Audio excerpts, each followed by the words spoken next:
Welcome to the DroneVibes podcast, taking your passion for multi-rotors and drones to the next level. We're all about the drones, tips and tricks, new products, reviews, interviews with the pros, and much, much more. Whether you're interested in drones for business, racing, or just having fun, this show is for you. So sit tight and hang on. We're about to take off.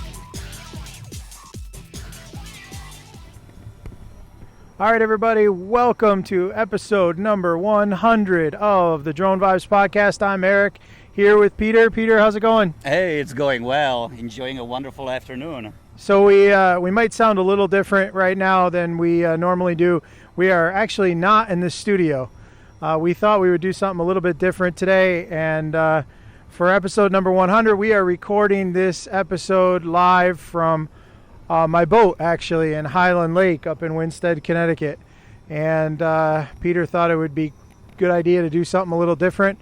So we've got a Phantom 4 following the boat, videoing us from the air. And so if you're listening to this podcast in audio form, please make sure you go and check out the video, because it'll be pretty cool. At least it's supposed to be, right? Yeah, it's supposed to be pretty cool.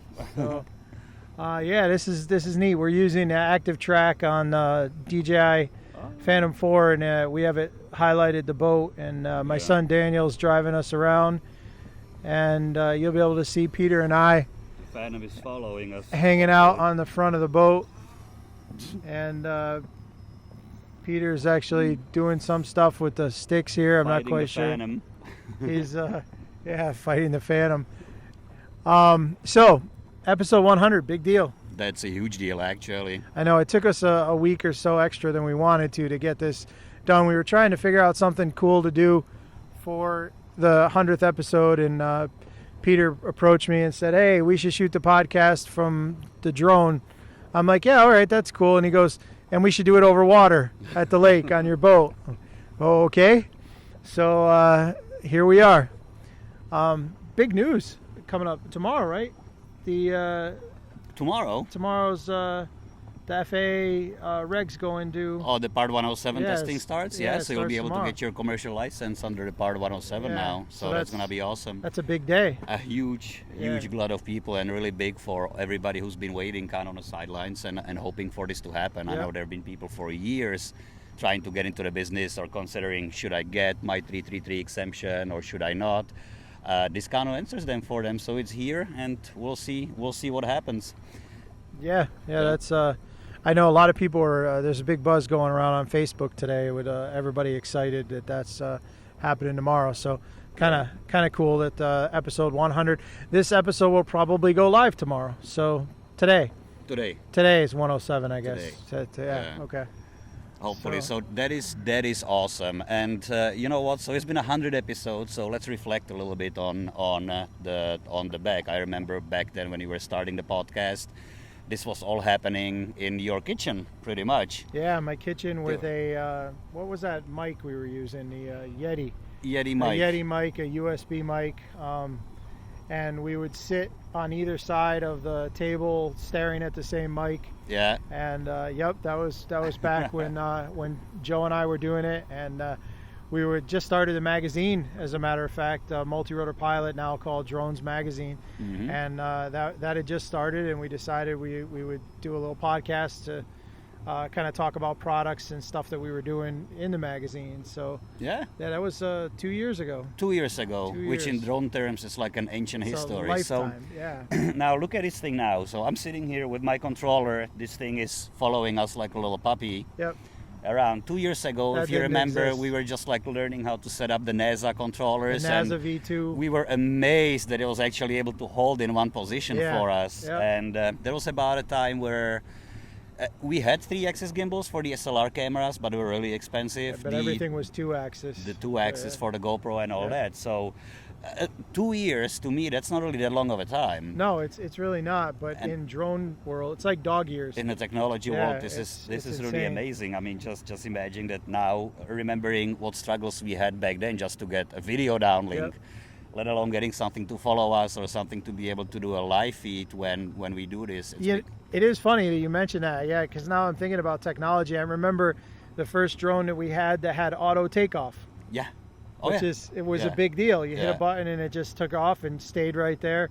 That was huge. The idea of we had actually started just as the V2 NASA was coming out. So came about. So we didn't really have to do a whole lot with V1, but we were into V2. I remember Taro gimbals. Yeah. And we had to actually program them. Yeah. And calibrate them. Tune your PIDs. And PIDs. There's something you don't hear. And do all that. Anymore. So you don't see much PIDs now. Even Thank God. Yeah. Because PIDs were not fun. That's not for sure. the friendliest way to go about it. You're better off leaving it, to somebody who actually understands how to tune these things. Remember that first issue of the magazine? We had a Gaui. Yeah. There was a Gaui hexcopter. It was a 650, I believe. Yeah. We had a Zemus gimbal with a Sony camera under it. So it was a 3-axis gimbal. Yeah. But we had no retractable landing gear. That was like one. That was a very it wasn't a very common thing with retracts. They were just starting to come out too. Yeah. And that copter was worth $5,000 at least when it was in the air. Yeah. And I remember being nervous flying it the first time, and now, God, the things we've flown since then, it's that makes that look like a toy. And a toy that a Phantom 4 will blow out of the water. That's anyway, true. So it's pretty amazing. Yeah. Looking at even a year ago, if you wanted to build something as capable as the P4, it probably cost you $5,000-$6,000. Yeah, that's true. Easily with all this functionality. The only thing that was kind of readily available was the APM controller had like the waypoints and stuff was kind of built in, but I don't know that it had Follow Me. That Follow Me technology really came about over the last year or so. Yep. And was really only what's the word, like fine-tuned, I guess, or over the last 6 months. Yeah. 9 months. I mean, this thing is insane. I mean, here we are on the boat. We're driving around. Well, I think we're driving because my son is supposedly driving, but he's texting. So any minute the Phantom could catch us on video as we run aground. Excellent. Wonderful. But that thing is staying locked on, and we are right in the center of the video. Yeah. That's amazing. Yeah. Now, if you were to fly it closer so that we were zoomed in, so to speak, more, would it stay there as well? You can't control. You can fly it around. You can get it a little bit closer or a little bit further. You can control the altitude a bit. Will it stay off to the side like it is right now? Yeah. And maintain that? Let's try. Nope. So it's going to want to keep going behind us. Uh-huh. Okay. Yeah, to stay in that spot. It stays, it stays. It's pretty remarkable what it can do. That's crazy. Yeah. And you've got what's that map on the bottom right corner too? Yeah, so it shows you can switch between the map view and the regular view. Yeah. So what's your most remarkable drone story or moment over the last 2 years? Oh, it had to be Niagara Falls. Niagara Falls? Yeah, with that blade, QX2 or whatever it was. It was the QX2, I think. The frozen blade? Yeah. That was crazy. Gosh, that was insane. After driving all that way in an RV, we get there. Remember the wind? Yeah. Oh, it was awful. It was funny how we kind of imagine how it's gonna be perfect. We're gonna get to fly a drone at Niagara Falls, and somehow it didn't occur to us that in the middle of the winter, it's not the best location to be at. It isn't even that. There is no falls. It was all ice. The water was going over under the ice, so you really couldn't see anything. And as the water, remember how the mist was kind of sticking to us, sticking to the copter, sticking to everything. Yeah. So it was everything's covered in ice. That was crazy. That was probably by far one of the most memorable things. It was I'd never been so cold, so frozen, and watching that drone fly at such a crazy angle and take it and then come back, and I thought for sure it was a goner. Well, Steve Petrotta from Horizon, he sent us home with a few of these and told us to put them through a good test. It couldn't get any better than that. It couldn't get any better than that. It was pretty amazing. Yeah. I wasn't hoping to lose the machine, but I was really having my doubts about my ability to bring it back, just because the conditions were so brutal. Yeah. It was unbelievable. It was crazy. Yeah. Why? What was yours? Mine? Niagara Falls is right there. The Good Morning America, probably. Flying in those studios, just because it's I've never been so nervous as flying on a live TV in front of that many people. No matter how expensive pieces of equipment, we've gotten to fly since. It was a really cool experience, just to see the inner workings of the studio and interact with everybody there. 3 grueling days of stress. 4 o'clock call times and trying to fly in really tight and probably as unfriendly environment to drones as possible. Having to carry HD video transmitters that weighed as much as the copters. Yeah. Gaff tape everywhere. Covering the holes in the copter with gaff tape so it doesn't bounce on us and isn't erratic. Yeah, a lot of these projects, many times, most of the projects are actually pretty straightforward, but then you have the clients that do require something special, something that goes maybe beyond the functionality of the drone, that you really have to quickly, like on a whim, make happen and put together. And I think we've done really well doing that. Oh yeah. And there was a lot. We did a lot over this last year, or 2 years. I want to. Yeah. And your business has grown from nothing. Yeah, that's pretty amazing. To a really remarkable business with a lot of happy clients. So that's awesome. And it's a lot of fun. I mean, if you think about it, even 4 or 5 years ago, the industry was maybe in its heyday. There were no commercial operators, nothing, like this. We're just kind of figuring out where these things fit and what's possible. Right. And honestly, I'm so looking forward to the next 2, 3, 5 years just to see where this brings us. I mean, yeah, I can't even imagine. It's like I look at these things and I'm like, what could possibly be next? Like technology-wise, like you were doing a job yesterday. You said where you were just autonomously mapping. Yep. Using Drone Deploy. So yesterday, we're using Drone Deploy to create a map for this client. It's a solar company, and they're looking to survey a field for a future solar plant. So we're doing just that. It's pretty big. It was almost a mile by mile, I would say. So we programmed the Drone Deploy, and then pretty much sent the birds up. Did a couple of different elevations, couple of different overlaps. They also asked for a video with the GPS coordinates. So for that, we actually use the Lychee application. And we're going to talk about it a little bit more. Okay, yeah. In the studio, we'll do a little review because I do like both of the applications. They both do something a little bit different, but they both add a pretty amazing functionality to even the consumer or the prosumer drones out there. That's great. We got a chance while you were off doing that. We finally got a chance to fly the Hubsan X4 Pro. Oh, cool. We did that at the office, and so we're going to talk about that. Cool. And if probably not in this episode, maybe the next, we'll definitely cover that. We also got a Dromeda XL, which is a pretty cool beginner helicopter or a quadcopter. It's a 130 size, 130. No, it's more than that. Jeez, I don't even know. 330 millimeters. Thanks. Yeah. Wow. So it's a bigger. It's super durable. It has a one-touch takeoff and it'll auto flip and all that. Cool. But it was cool. We brought it camping with us last weekend. We were playing with it. It's a neat machine. So we'll have that in the studio and we'll talk about some of the features on that as well. Yeah. We got a lot of new stuff coming up as far as product. Yeah, we got the Rise. FPVs and we got a lot of new toys coming up. To play with and to try. Cool. Yeah. I'll stay with my old toys and some apps, which is gonna be great. But yeah, it's awesome to see the industry grow. It's awesome to see the people getting into it. I mean, this is why we do this, and we have to keep moving. We have to keep coming up with the new stuff to talk about. Yeah, absolutely. And I think one of the things you're going to hear us talk more about on a regular basis is the drone business arena. Mm-hmm. There's guys like our buddy Trace who's doing the Quad Talk podcast, and he's doing an amazing job with FPV. So we're not going to talk as much about FPV stuff. We will talk about it occasionally, but I think moving forward it'll be a lot more of the commercial side because that's the area where we have the most experience and most expertise. Yeah, and help people get up and running. I mean, obviously the environment is a little bit different, but there is a lot of things, a lot of data points that we collected over the last 2-3 years. Yep. That all to get.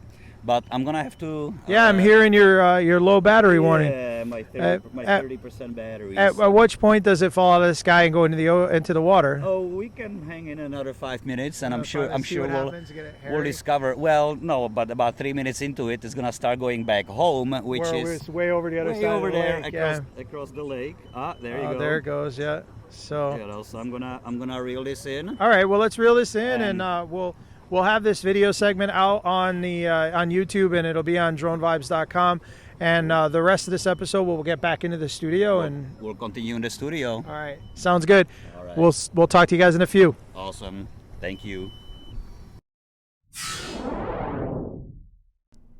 Okay, everybody, we're back here in the studio for episode 100.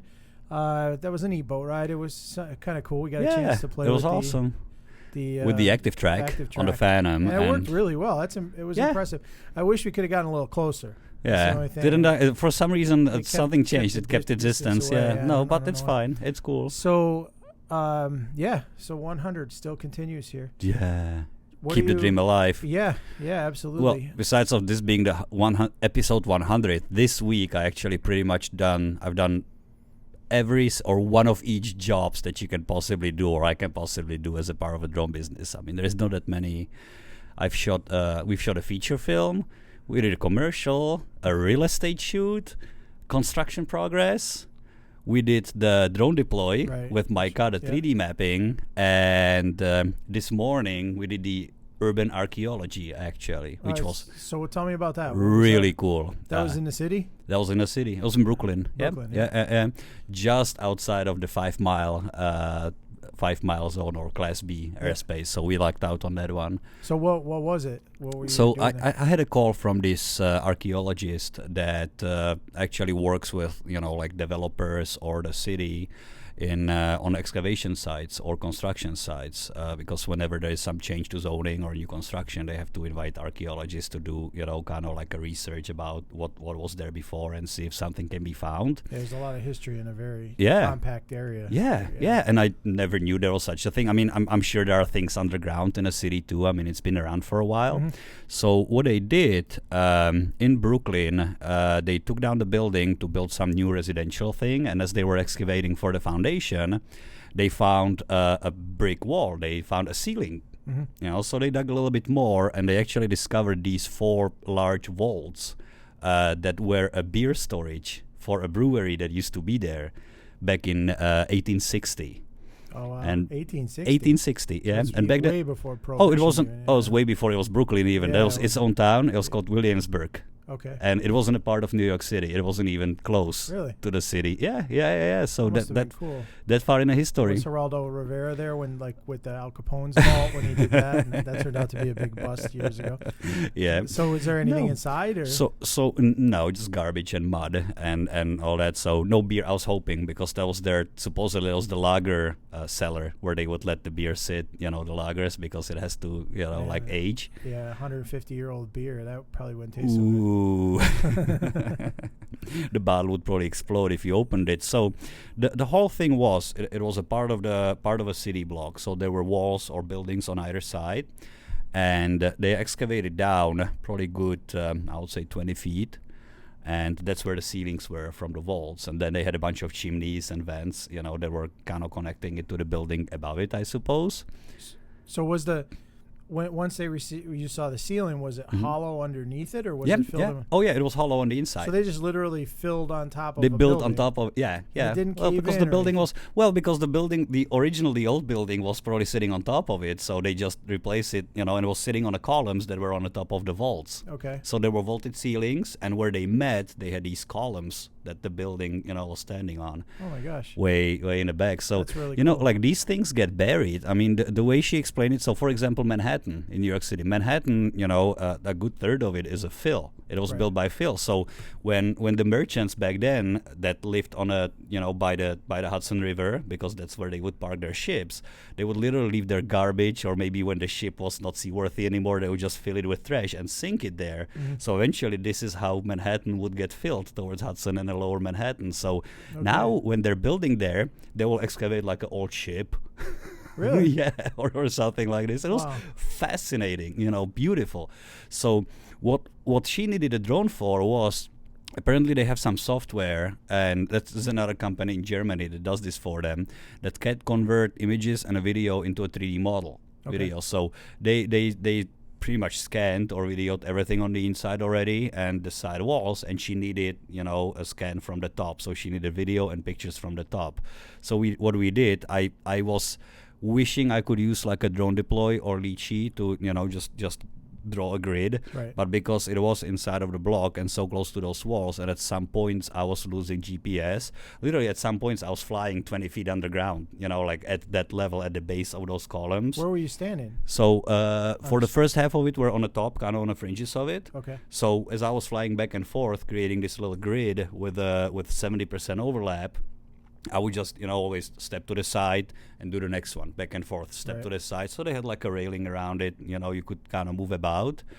And then we needed to, there were some spots where she couldn't get with a regular camera because they had these, like a chimneys or these columns that she needed scanned. So we went down there actually and just, flew up and down those columns, all 4 sides, all of them. Were you able to go inside?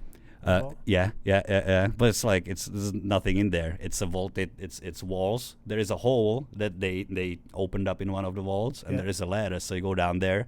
And it's like muddy. There's some garbage around, and you can. It's cool. Did it smell? It must have smelled. Not really. It was like wet, like musty smell, but it wasn't like something decomposing or anything. So it's like a basement, like a cellar. What was that? Yeah. Yeah, that would be city. a good. That'd be a good article, like the underground New York history of New York City. Yeah. Or we set up a little trip actually, so but more to follow on that one. Okay. So it was cool. It was the first time I actually got to use a drone for like archaeology or a project like this. Right. And on the top of it, urban archaeology. So like, how does that get any better? Not that many times that happens that they have a site like this in the city. Yep. So I was really happy to be a part of it. Yeah. I was watching something the other night. It was called "The Secrets of New York City," and there's actually a train station that's abandoned underneath the Waldorf Astoria. So that's my surprise for you. Is that what you're gonna do? That's what we're doing. Oh, see, we didn't even talk about this. So this is we're not flying it, so it's not really drone related. Right. But we want to create a 3D model. Using this camera called Matterport. It's used for these. It's used in real estate for 3D virtual open houses or 3D tours.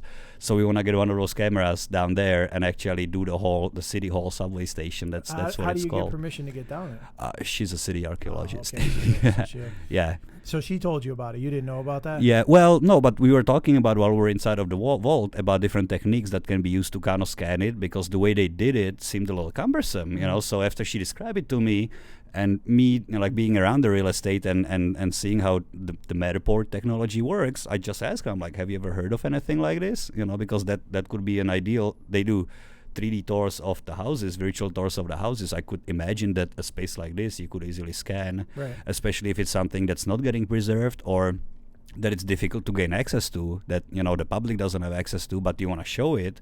This would be a great way to do it. So I already reached out to one of the people who I know here in the state that works with Matterport camera, and got them to volunteer for that. So now we just have to get all the permissions, get some light down there, and see what happens. I want to go with you when you go do that. All right, cool. I saw some of the photos that were online of that train station. There's a whole subway line down there. And do you know the history behind it? Did she tell you? No. So what they used to do is they used to use those train lines to bring famous people, or the president, or any royalty or anybody would be in the area. They would divert them from the main subway system, and they would bring them under that train station at the Waldorf Astoria. So the city hall station. And that's how they would get people up. And it's still, from the photos I saw, it's amazing. Beautiful. Yeah. Also, we'll see. Not the drone related really, but an adventure that's like a spin-off of this adventure. So I got another adventure for you if you want to do it. So we were out jet skiing on the Connecticut River last week, and when you get on the Connecticut River, if you head north just a little, there's a river, like looks like a drain that comes into the Connecticut River. Yeah. So, but it was big. It wasn't like a normal pipe. Yeah. So of course, me being inquisitive, when I got home, I Googled it and I wanted to know what that was. Yeah.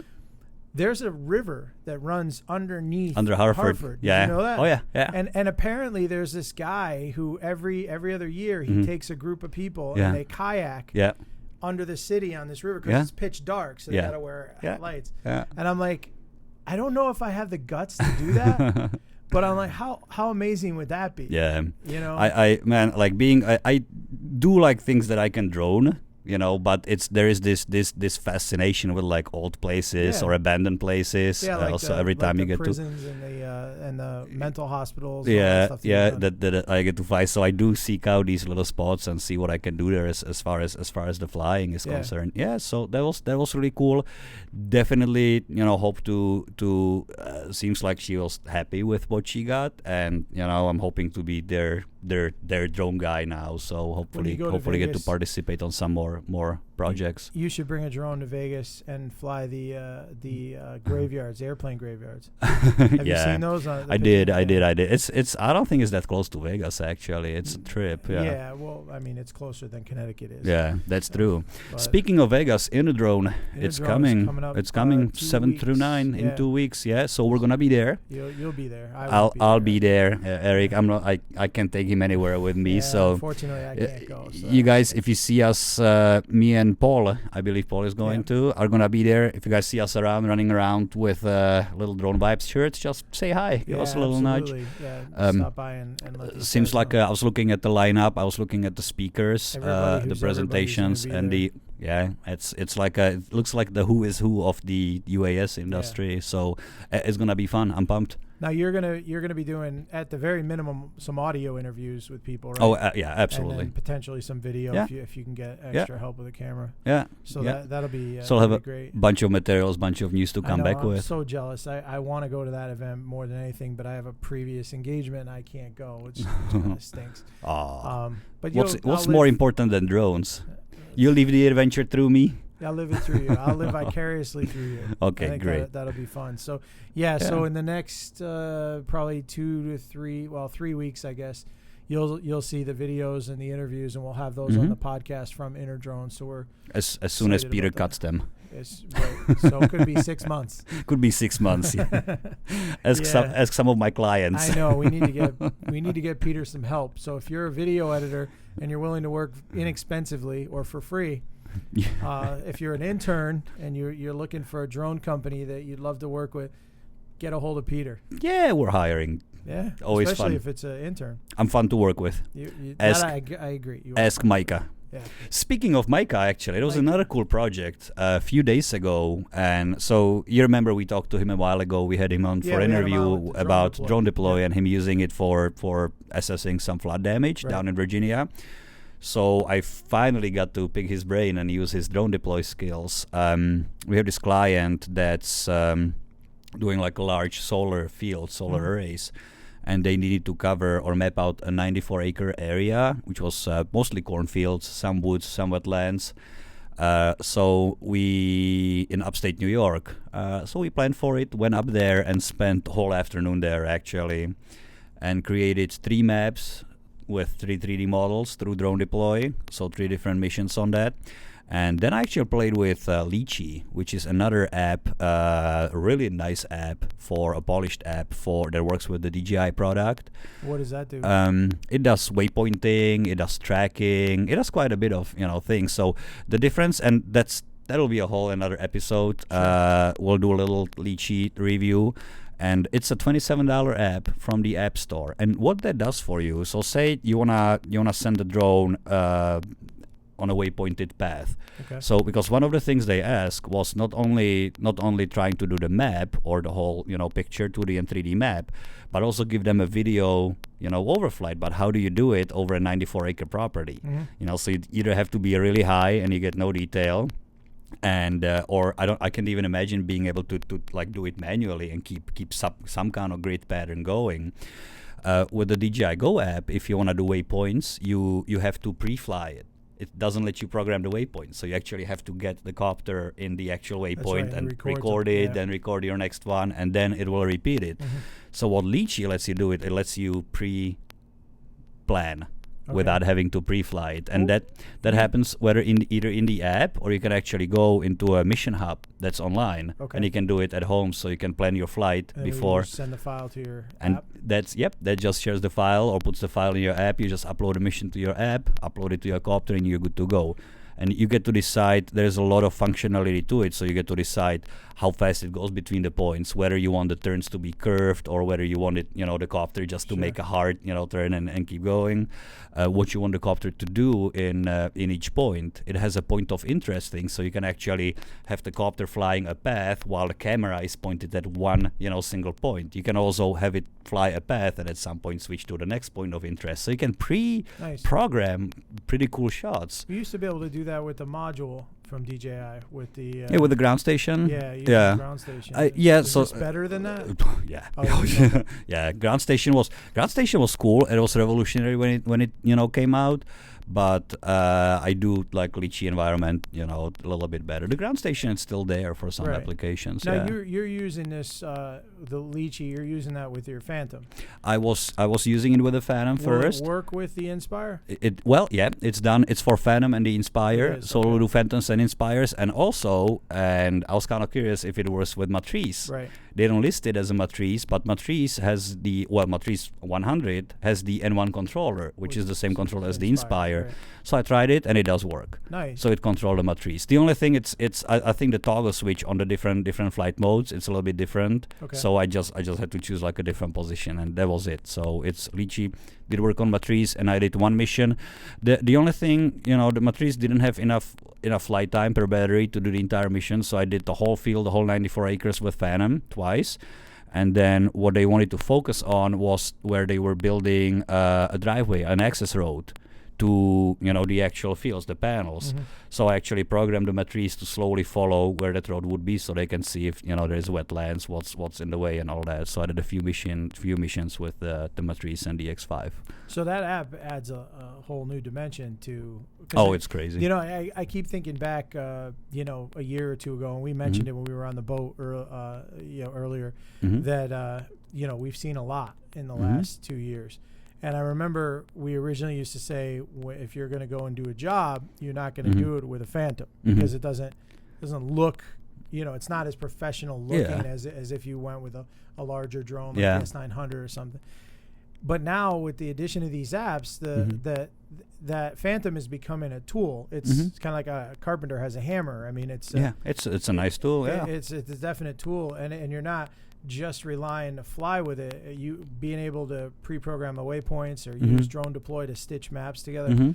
I mean, you showed me the maps you just did, and out of the Phantom, the resolution's amazing. Yeah, it's pretty cool. Yeah, it works. It's helpful. I hope this particular company, they haven't used drones in this way yet. They use drones for promotional purposes. So they have like a drone pictures of the done projects of their fields, but to my surprise, haven't tried the technology or the drone technology this way. So I'm excited to, when we're done with all 3 maps and the whole package, to send it to them and see what their engineers think. Well, yeah, because as you were saying, one of the maps is 3D, so the engineers could actually start to mock up and lay their building designs right over the actual topography. Yep, you can export it as a CAD file or something they can work with, and then they can actually build or make the project in that's in a really 3D. cool. So you have a 3D option, you have a 2D option, and there are a couple other tool kits or tool sets like the plant health that looks at a different spectrum. You have the elevation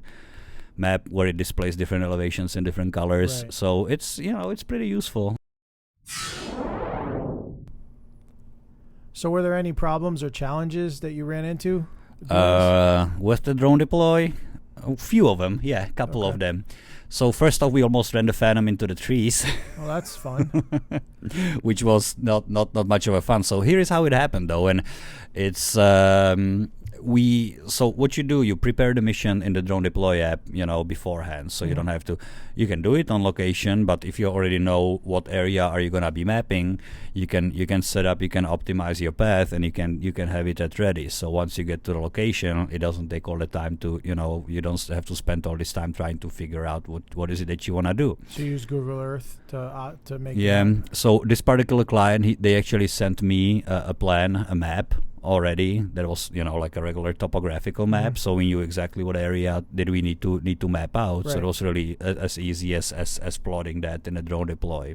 So we optimized the path. I think we did 75% overlap between the images, And once we got there, we kind of survey the area. So we do what's called the mission viability to see if it can be really flown. Right. And the way we go about it, we get another Phantom or the Phantom up in the air and just manually fly it around the property, around the area, to find or to establish the highest point in the area. And I found this was like a northwest corner of the property, so the property was sloping up, going north. Okay. And in the northwest corner, that's where the highest point was. I found a tree at about 190 feet. So we figured we would plug in a 200-foot altitude for the mission, and that should keep it safe. Mm-hmm. But where there was a little bit of a maybe miscommunication was that my understanding of where we're gonna end, where the border of the map is gonna be, was a little bit different from what Micah programmed in, what Micah planned. And his border, his northern border or end, was probably about another 150 feet past or up the hill from where I measured the tree. So we do our like little pre-work. We set it up for 200 feet. We get the Phantom up in the air and it's going back and forth doing its thing.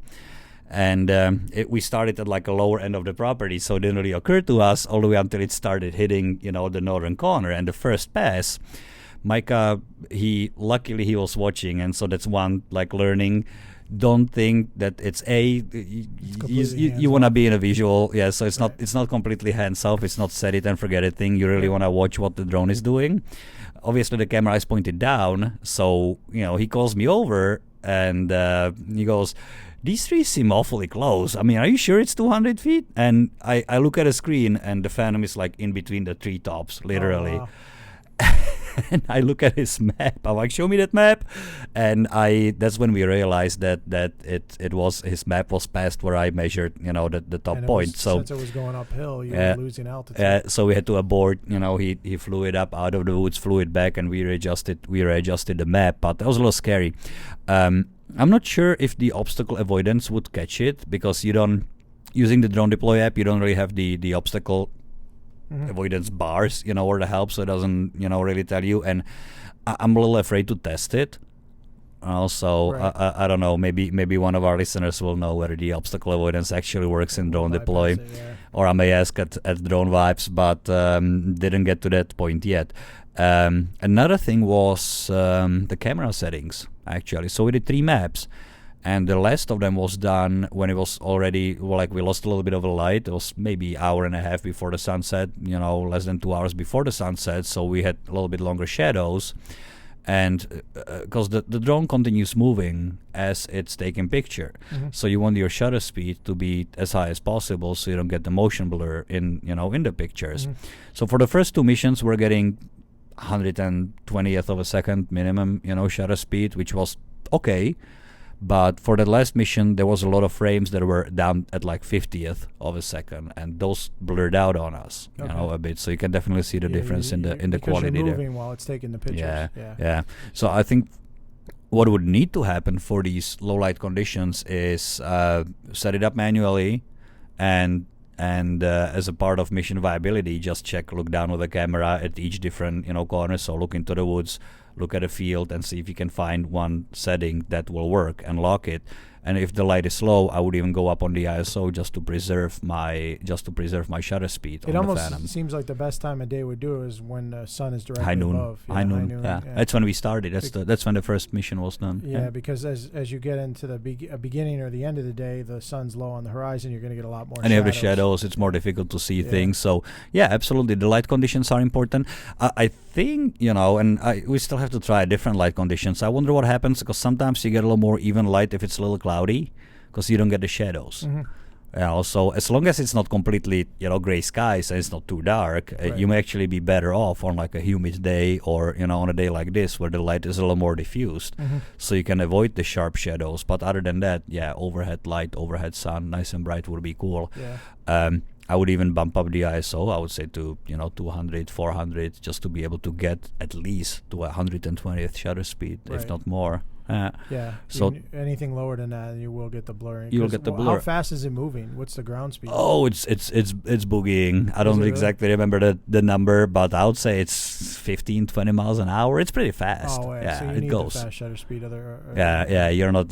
You're not saving it if with a slow shutter speed. So those were the two things. Don't run it into the trees and check your shutter speed. Yeah, check your map versus your highest would be the advice. Yeah, but for me, as I said, another advice would be it gets a little boring, but still pay attention to what the drone is doing. Keep an eye on your screen all the time, right. Because that's what saved it. If we just left it there, it could have just ran itself into the trees and it'd be over. And you said that you're shooting JPEG images, so your memory card you don't have to really worry about. No, as long as it's formatted, and because it does create. I think one of the missions, the smaller of the maps we did had about 600 images, and the larger one had close to 900. So the triggering the shutter is done by the Drone Deploy app as well. Yep. So their app is actually calculating how high you are, what your percentage of overlap is. It calculates the overlap and the speed that you're traveling. Okay. And then you optimize you optimize the angle at which it's traveling, so you kind of want to think about it too. And they do give you a few tools to kind of optimize the flight time, so it doesn't take it tells you how long the mission is gonna take. So if you're trying to do say a 90% overlap on a 100-acre property, well, that could take more hours than you would have in a day. Of a daylight. So you kind of want to optimize for that too. Or break it up. Another thing, we did speak to a Drone Deploy account rep, and the question was simply, if we need something with that precision, with that large of an overlap, and it tells us that the mission would take 6 hours to accomplish, can we do 3 drones at the same time, not controlled by one app, but controlled by 3 different apps? Has anybody done it? And each drone doing its own section of the map. Do 3 maps, so that way you could have it in 2 hours. Right. And you could operate 2, 3 at the same time. I just wonder. All set, the camera settings are set the same. The footage should be. You could identical. stitch it. Yeah. So I don't know. That's another thing to experiment with, is having maybe 2 at a time and see if we can how that comes back. Is your altitude always preset? So in other words, like you mentioned, there's a hill. Yeah. Are you allowed to, if there was a flat area and then a hill, are you allowed to? I don't believe you are. Okay. I don't believe you are. So I think you said one altitude. Yeah. In Lychee you are. So in Lychee I did, because I established the lowest point of the property I was more than fine at 80 feet, 90 feet. That was like way above the treetops in that part of the property, while the top of the property was the 210 feet. So when I created my grid in Lychee, you can program each waypoint and an elevation for each waypoint. So it was actually following the contour of the terrain. So it was going, it was going up the hill. This app will only work with Phantom 4, right? No. Well, Drone Deploy? Yeah. Phantom 4, Inspire. Not 3 though. 3. Also, I'm pretty sure it works with the 2 also. What about Lychee? Phantom, Inspire, and I tried it on a Matrice too. It works on a Matrice. I haven't tried the Drone Deploy on a Matrice yet, but it is an N1 controller, so it should work with the Matrice 100. That is not the A3 controller, but the N1 controller. Since it's the N1, the same one they're using in the Inspire, it should work. But you didn't try Lychee with Phantom 3? Yeah. Well, no, I don't have a Phantom 3. All right. So we don't know if it'll work with 3 or not. It does. Well, they claim it does. It says on the app it does, so I will have to take their word for it. Yeah. Okay. I was just curious. Yep. It's some pretty great technology though. It's amazing what you amazing. can do with it. Yeah. We've got to get together and do a small thing here locally, just to scan something. I'll have to think of some cool, building some cool place to scan in, so I can show you the Drone Deploy. Yeah. Nothing that would take 3-4 hours to map out, but we can always scan the lake. Yeah. Right, we were already there. No, we want to find something a little bit more interesting. Yeah, but it's cool. I'm psyched. I'm excited to see what the engineers come back with and see what the feedback is from them. Now, another interesting project, and why I got into the Lychee, and what I think is great, I was trying to figure out how to send a drone to exact GPS coordinates just by putting, is there an app that you can actually put GPS coordinates either in the DMS, the degrees, minutes, seconds, or the DD, the decimal degrees values in there, and have it fly, to that point, because the DJI Go app doesn't do that. Drone deploy, I'm not sure. I didn't find a way to make that happen in the drone deploy, and so Litchi actually does that for you. And it's their mobile app doesn't, or the iPad app doesn't, but the mission planner on their web app does. Okay. So what you do, you actually establish your point, your waypoint, then you click the waypoint, and it actually lets you put exact GPS coordinates there in the decimal degrees DD format. Okay. And what I'm using that for, I'm working with this renderer, his architectural renderer, and this is for one of the large cell phone providers. Actually, what they do when they're planning to put in a cell phone tower, as a part of the zoning, they're required by some of the towns to actually simulate what the tower would look like in the terrain when it's there. And the way there is a very scientific way they do this. Now, here is a scientific way. They took a helium balloon, like one of those weather balloons, and a tank of helium, and they walk it up the mountain to where the tower would be, fill the balloon, and have a long enough string, the length of the tower, and just release the balloon and have it hanging over the terrain, and then drive around the countryside and take pictures from different angles. Just fill in with a CAD and then they just replace the balloon with the tower. Wow. In the pictures. That's creative. Got to give them that. It's a good way to do it. Yeah, but it surprises me. This is like it's a major cell phone carrier actually, or it's not a small company, and I'm sure that they're looking into using drones. I mean, obviously they're trying to do that, but it kind of surprised me how like the technology they use for this. Yeah. So what we figured would be a good thing to do is to take the Matrice, the M100, and I built a red flag for it, 3 by 4 feet, and the flag hangs under the drone, and you just send it to that exact point, to that exact elevation, and then either take a pictures from another drone or take a pictures. They can take their pictures the way they do it, on a standard, so you don't have to like climb up there and worry about the balloon getting hit, getting. Yeah, especially some of these locations for cell towers are pretty treacherous terrain. It's difficult to access, So, you can literally shorten the time necessary for this down to, almost nothing. Now, another thing that we're testing with these guys is actually scanning the actual site again, doing the drone deploy, and creating a 3D model. Then he can render the tower in. So that could be the part of the documentation. And again, that's something that we need to work out with their engineers. If that's something that they're looking for, they can use. But so there are 2 possible uses for the drones, both Litchi and the drone deploy. Litchi for its ability to send it to that exact spot, and drone deploy for its ability to create a 3D model of the site. I think it's definitely getting a lot more interesting than just real estate videography, huh? It's pretty cool. Or film. Yeah. Well, you have to keep it interesting, too. And I don't think I would want to do, just mapping. The real estate is it's cool, but you can't do it all. Right. Right. So you kind of have to pick and choose. To me, it to keep it interesting and to keep having things to talk about here with you. Yeah. You kind of have to keep coming up with the new projects, and this week was full of them. Yeah. A lot of cool things going on. Yeah, awesome. Absolutely. Well, that's cool. Thank you. Thank you for going through all that. All right, we'll be back in 1 minute. All right, everybody, thank you so much for not only joining us for our 100th episode, but thank you for all your support and being, valued listeners and YouTube subscribers, and for the last 2 years here. I mean, we really appreciate it. It's humbling to get so many positive comments and to see 5-star reviews and hear people loving what we're doing. And we want to keep doing this for you, and we're excited about it. So definitely, from the bottom of our hearts, thank you so much for all the support and for joining us on this 100th episode. Huge milestone. Yeah, thank you guys, and I hope that we do bring something to you as far as the business advice or maybe some of the technical advice.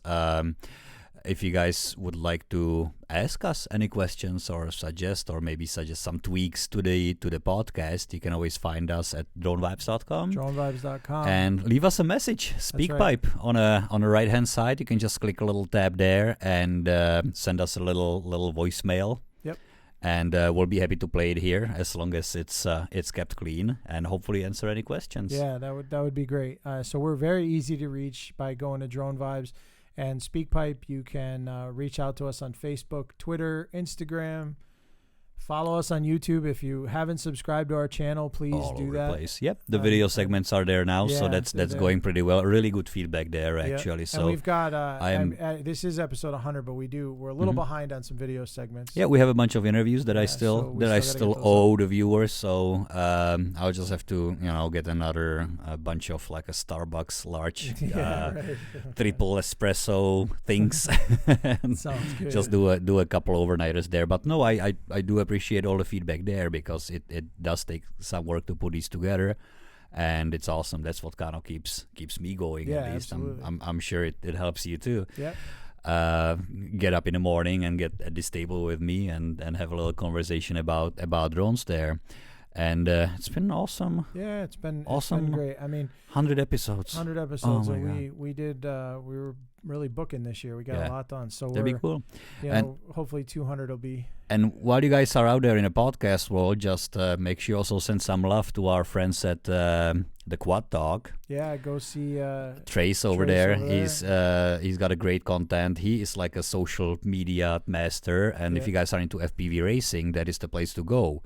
And for all you Part 107 people and the aspiring business people, be sure to visit Drone Law podcast, Drone Law Today. That's right. Steve actually now has his course there, Drone Law course, that is free. You can also get a free book from him, which I did get, and it's pretty awesome. I do really enjoy Steve's insight, and he does give a lot of free, helpful advice. I mean, think about it. Where do you get a free advice from a lawyer? Yeah, no, you don't. They don't usually open their mouth until they have your retainer, in their pocket. So he's a wonderful resource. The way he presents it, the way he does his podcast is amazing, and I'm his big fan. So both of these guys, between Trace and Steve, it's really awesome to see the podcast part or listen to the podcast part of the drone world, especially on my long drives to work. That's right. I know you get a lot more long drives. I miss some of the drives because I love listening to podcasts. Oh, it's cool. Yeah, that's what I do. I listen to the podcast. So I keep up with my friends there, and there are a few other ones that are really helpful as far as the business side of things is going. And I think it's a great platform. I mean, yeah, absolutely. We've been here for 100 now, so it's got to be doing something. And we got a lot more plans for the upcoming episodes next week. The next episode, 101, we're actually going to have the Hubsan X4 Pro. It's a Pro. It's a Pro. So it's a pretty nice machine. It's got about the size of a Phantom. It has a really unique controller with the video built in. Transceiver. The transceiver, yeah. So we're gonna have that here. We'll have a full blown review on that on 101. So we're excited to bring you that. That's a product from Hobbyco, or you can actually see it if you go to towerhobbies.com and just search for Hubsan X4. You'll see it on there, and we'll be talking about that next week. We have a lot of other products in the works right now that we'll be mixing in some interviews with manufacturers, with product reviews, and we'll also have hopefully we'll have more guests lined up that are going to be calling in. So I do have a few in the pipe now, so it's awesome. We're definitely not slowing down, that's for sure. It was a big boost for us to do this, and we hope you like the boat segment in the beginning. We're just trying to do something unique. I know it would have been more interesting had my son driven the boat onto shore, but thankfully that didn't happen. Thankfully the camera wasn't rolling for that part. Yeah, exactly. So, all right, everybody, we'll have a great week, and thank you again from bottom of our hearts for all the support and for following us and liking us in the comments. And please head over to DroneVibes.com if you haven't already, and sign up over there. It's free. Peter and I are hanging around all the time. We'd love to talk to you and learn more about your business and what your interests are in the hobby. Thank you, guys. Take care. Have a great week.